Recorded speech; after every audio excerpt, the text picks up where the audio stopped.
Hey everyone, Ben here and welcome back to the channel. This is the fourth instalment of a series I'm working on with Race Department to celebrate the things that individual sim racing titles do best. So far we've looked at AMS2, Race Room and Assetto Corsa Competizione, and if you've missed any of those you can check them out from the series link in the top right hand corner of the screen. But today we're looking at iRacing, the online racing giant. Now, because of the way iRacing is structured, in particular the pricing model, the reality is I've experienced only a very small slice of what the sim has to offer, meaning it's a bit tricky to make a video stating definitively the three things it's doing best. For example, I've only very limited experience of the oval racing in iRacing, zero experience of NASCAR or IndyCar, nor have I driven the new Mercedes F1 car either. In fact, content-wise, I probably played with less than 5% of what iRacing has to offer.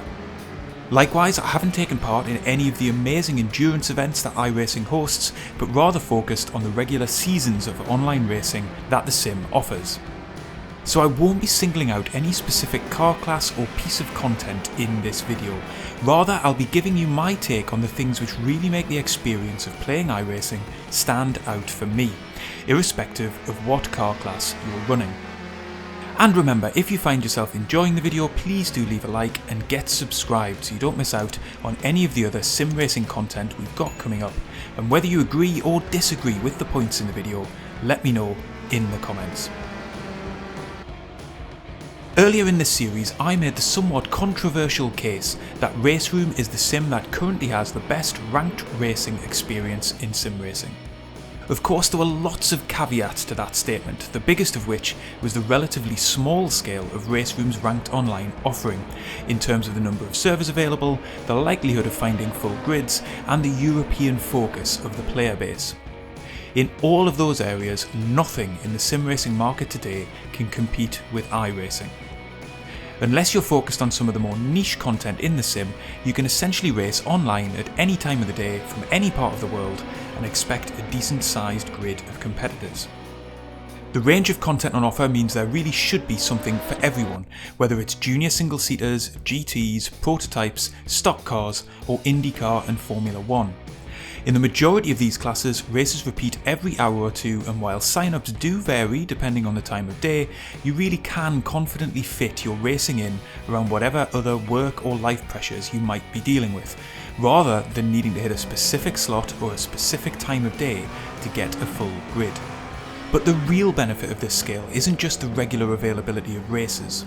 The huge player base means iRacing can usually offer multiple splits within individual car classes and series, meaning you'll be much more likely to be matched with drivers of a similar ability to yourself.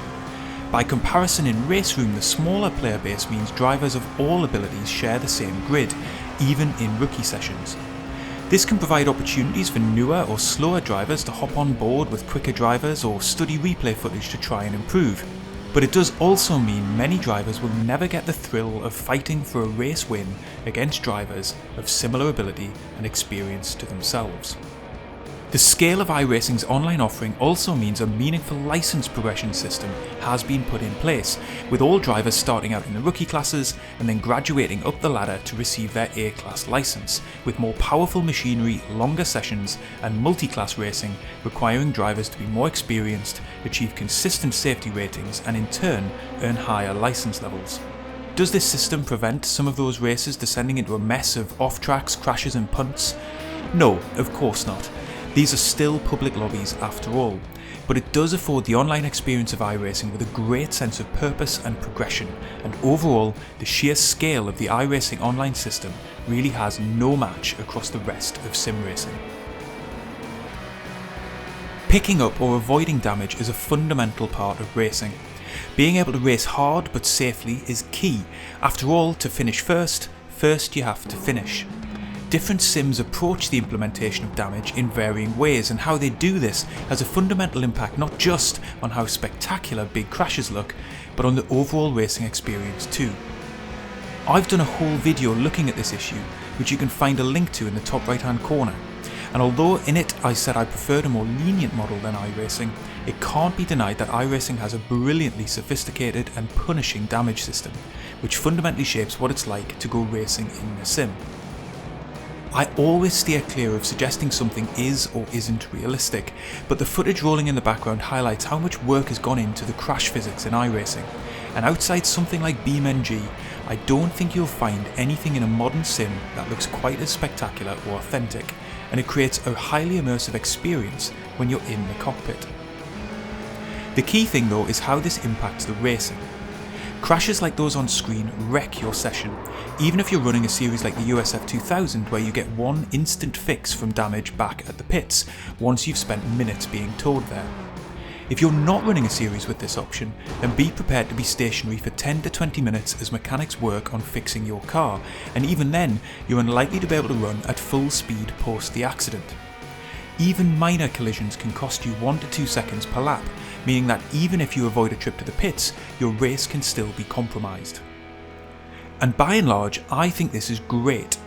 I really enjoy the high stakes nature of racing in iRacing, where you know there is a real risk reward dynamic to making a late lunge or a dive bomb down the inside. I think it's helped me improve my racecraft and judgment in sim racing more than any other sim, teaching me the merits of patience, respect for my car and those I'm racing against, and ultimately to make more careful decisions about whether it's really worth a risky attempt to secure an extra position when the cost could potentially see me out of the race. Can it also be maddening when a seemingly innocuous contact brings out the meatball flag? And is it really frustrating when other drivers take a different view of that risk and reward calculation and plough into you regardless? The answer is yes to both. But overall, I think it's definitely a feature of iRacing which stands out above most other sims and really enhances the need to not only race fast, but race smart too. Just as important as the cars you race are the tracks you race them on. iRacing boasts more than 100 tracks with over 350 different configurations, encompassing many different types, levels and eras of motorsport, including race circuits that have long been abandoned. Of particular note for me is the fact iRacing offers the most famous endurance circuits in the world, including Le Mans, Nürburgring and Sebring, a huge slice of the US motorsport scene, and the increasing number of traditional UK circuits in the game, with Knockhill recently joining Snetterton, Donington, Silverstone and Brands Hatch. In addition, older tracks are updated, as Watkins Glen and Daytona both have been recently, and new tracks tend to be added every quarter, with the Red Bull Ring, Chicago Street Circuit and Hungaroring being introduced amongst others in recent months. But the most striking thing in my opinion isn't the breadth of content, something which could, for example, be replicated in Assetto Corsa through the vast number of player-created mods, but the consistent level of quality that iRacing tracks offer. That's because iRacing has more officially licensed laser scan tracks than any other sim. This means huge amounts of real-world data goes into ensuring the tracks in the sim accurately reflect the real-world experience of racing on them. Bumps, curbs, barriers and banking are all authentically reproduced, and honestly, when I first hopped into iRacing during 2021, the feel of the tracks is the thing which most stood out to me, increasing the immersion of racing significantly. So there you go, the 3 things that for me really stand out about iRacing. As mentioned at the top of the video, this more than any of the others in the series is far from a comprehensive take. I'm sure iRacing does loads of other things excellently too. You just have to see the unanimous buzz around the new Mercedes F1 car, and I'm not aware of any sim with such a rich focus on oval racing either. It's just I haven't yet had the time or the money to access much of what the sim has to offer. I hope you've enjoyed the video. If you have, please do remember to leave a like to help more people find it on YouTube, get subscribed, and I will see you on the next one.